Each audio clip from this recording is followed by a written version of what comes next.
दुर्गा सूक्तम्।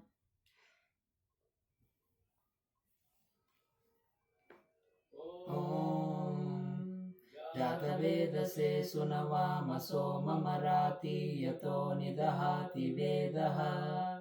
स नः पर्षदति दुर्गाणि विश्वा नावेव सिन्धुं दुरितात्यग्निः तामग्निवर्णां तपसा ज्वलन्तीं वैरोचनीं कर्मफलेषु जुष्टाम्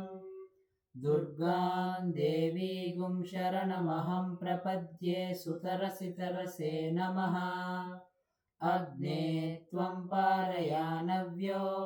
अस्मान् स्वस्तिभिरति दुर्गाणि विश्वा पूश्च पृथ्वी बहुला न उर्वी भवातोकायतनयाय शय्योः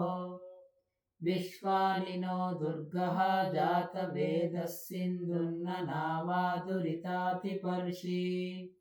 अग्ने अत्रिवन्मनसा गृणानोऽस्माकं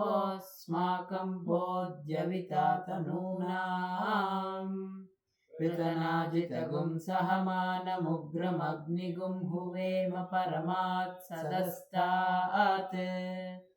स नः पर्षदति दुर्गाणि विश्वा क्षामद्देवो अतिदुरितात्यग्निः प्रत्नोषि कमीद्यो अध्वरेषु सनाच्च होतानव्यश्च सत्सि स्वाञ्चाग्ने तनुवं पिप्रयस्वास्मभ्यं च सौभगमायजस्व कुबिर्जुष्टमयजो निषिक्तन्तवेन्द्रविष्णोरनुसञ्चरेम